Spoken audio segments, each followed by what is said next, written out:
Vous écoutez la story, issue de l'épisode S512 du podcast Faut pas pousser les ISO, diffusé le jeudi 1er décembre 2022.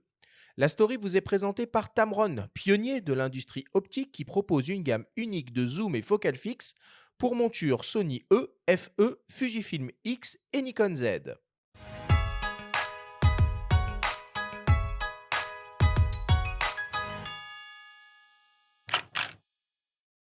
Bonjour Pascal, on est aujourd'hui au pavillon de la Comtesse de Caen. Quel est ton sentiment en voyant ces images, ces tirages magnifiques que l'on peut voir gratuitement? Je voulais tout d'abord commencer par dire que le prix Marc Ladré de la Charrière, Académie des Beaux-Arts, est un prix fantastique. Parce que c'est un prix qui permet à un photographe sur un projet qui lui tient à cœur de travailler 2 années et à la fin, la restitution de son travail se fait dans ce pavillon et avec la possibilité de faire l'exposition que le photographe a envie. Là, j'ai été assisté par 2 personnes, c'est-à-dire Jean-François Bessol, le tireur, qui a fait un travail vraiment exceptionnel, et Sylvie Hugues, qui est la commissaire de l'exposition. Ce que j'espérais, et j'espère y avoir réussi un peu, c'était de profiter de ce prix pour être un peu, entre guillemets, un lanceur d'alerte, c'est-à-dire d'attirer l'attention sur la problématique ou sur la difficulté des Peuls en ce moment dans le Sahel, avec les conflits qu'il y a au Burkina Faso, au Mali. Ces conflits, les Peuls y sont engagés. Ils sont partie prenante car une grande partie des djihadistes, surtout dans le centre du Mali et dans le nord-est du Burkina Faso, sont plutôt des Peuls. Et tout doucement, on voit que la situation se dégrade et qu'il commence à y avoir une stigmatisation importante et très dangereuse sur les Peuls qui, espérons-le, ne débouchera pas sur des crimes totalement visés sur cette communauté. Il faut que tu nous expliques un petit peu qu'est-ce qui caractérise cette communauté Peul que toi tu connais très bien, que tu fréquentes depuis longtemps, qui représente environ 70 millions d'habitants sur une quinzaine de pays. On peut dire ça à peu près? Alors, d'abord, ce sont des nomades qui sont pas toujours spécialement recensés. On parle entre 40, 50, 60 millions. Le chiffre n'est pas très fixe. Qui sont sur toute la bande sahélienne, c'est-à-dire du Sénégal, Guinée-Sénégal jusqu'au Soudan, et qui traversent tous les pays qui sont sur cette bande sahélienne. Ça a été des personnes qui ont eu des très très grands empires, qui ont toujours été religieux et qui sont essentiellement nomades. Pas toutes, parce qu'il y a une élite qui est assez exceptionnelle, dont Pateba, qui a été un des plus grands écrivains africains. Mais aujourd'hui, le président du Nigeria, Buhari, est Peul, ainsi que le président sénégalais, Macky Sall. Ils vivent essentiellement de nomadisme. Alors, on leur a beaucoup reproché depuis pas mal d'années, comme tous les nomades, c'est-à-dire leurs enfants ne vont pas à l'école, que lorsqu'il y a des ennuis, des vols, on leur attribue, et ils ont beaucoup souffert d'une mise à l'écart et d'une maltraitance, ce qui fait que c'est pas très étonnant que lorsqu'il y a eu, comme au Mali, un chef djihadiste Peul, qui les a rejoints, quoi. Et toi, tu parles d'un cycle de violence que tu situes à peu près aux alentours de l'année 2006. Toi, tu as vu la situation évoluer dans le Sahel. 2006, j'ai surtout vu l'apparition de signes djihadistes, c'est-à-dire dans le nord du Mali, lorsque je vais dans la mine de Taoudeni, qui est une mine qui est à 700 km au nord de Tombouctou. D'abord, il n'y a plus d'État.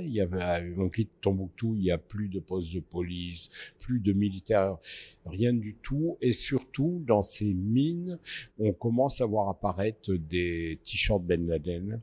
On commence à rencontrer les gens au puits Kinvisa, les Algériens sont là, c'est-à-dire les djihadistes algériens d'AQMI.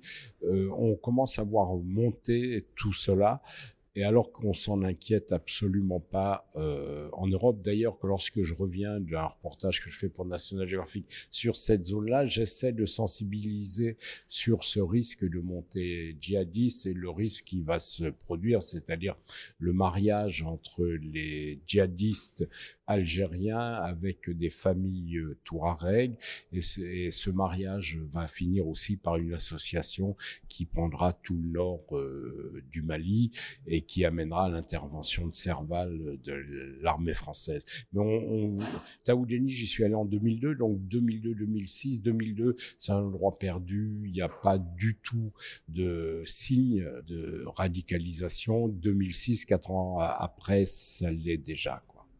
Et comment on bosse alors en tant que reporter sur le terrain? Comment on fait? Parce que c'est bien beau d'aller là-bas, ok, tu as le luxe du temps, néanmoins tu restes une cible privilégiée forcément en tant qu'occidental, en tant que photographe et en tant que Français. Donc comment tu fais pour prendre des précautions sur place? Suivant les pays, au Niger, depuis un bon moment, on nous oblige à prendre une escorte militaire qui est très chère, qui est à nos frais. Donc, même extrêmement cher, c'est 700 € au jour. Donc, c'est très sérieux. Donc là, on est à peu près couvert, mais dans le reste, c'est-à-dire au Mali et au Burkina Faso, là, je travaille seul, complètement seul, mais ce sont des pays où j'y vais depuis 20, 30 ans. Donc, j'ai des fixeurs, qui sont devenus au fil des années des amis, des gens en qui j'ai confiance.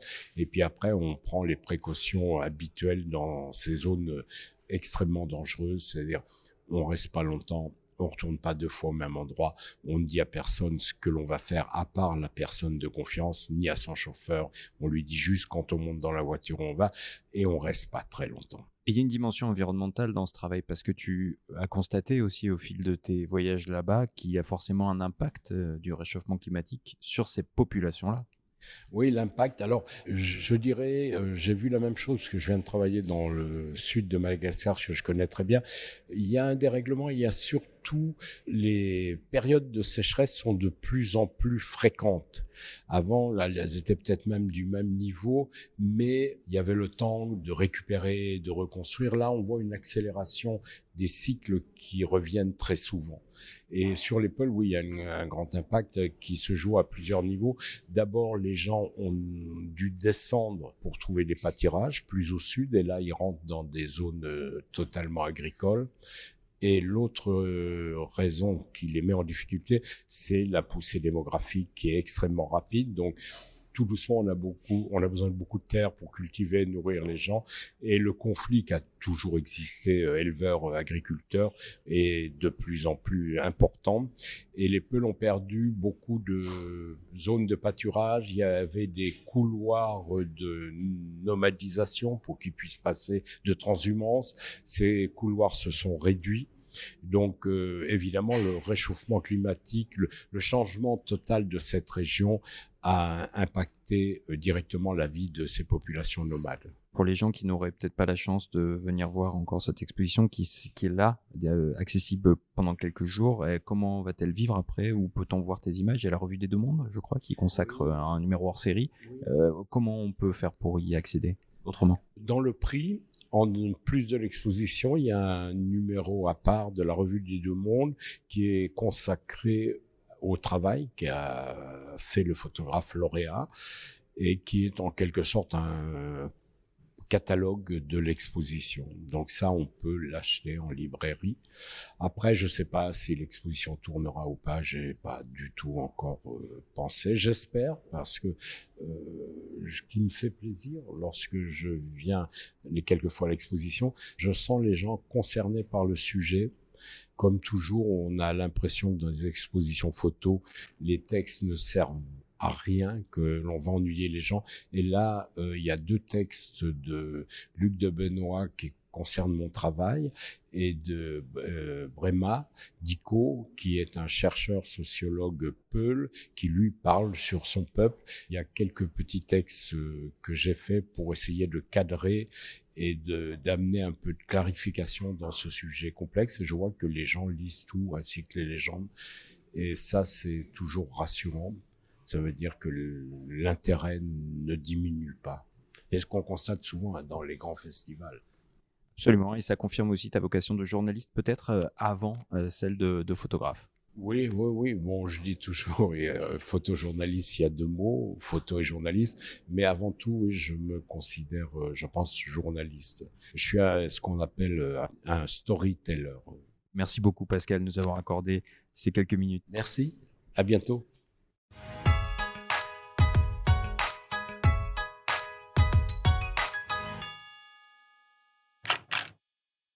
Comment ça fonctionne ce prix, Benjamin? Il y a un lien, non, avec, l'Académie des beaux-arts, si j'ai bien compris? Ah bah oui, oui, c'est un prix qui est remis au sein de l'Académie des Beaux-Arts, qui est devenu biennal depuis 2018. Ouais, Donc cette année, par exemple, c'est un photographe français à nouveau, Olivier Jobard, hein, qui a remporté le prix pour son projet de reportage qui s'appelle Souvenir d'une vie envolée, ma famille afghane. Donc il a reçu 30 000 euros. Il a 2 ans pour concevoir son projet, qui sera exposé, comme celui de Pascal Maître, au pavillon de la Comtesse de Caen, en bord OK. de Seine, en plein cœur de Paris, gratuitement.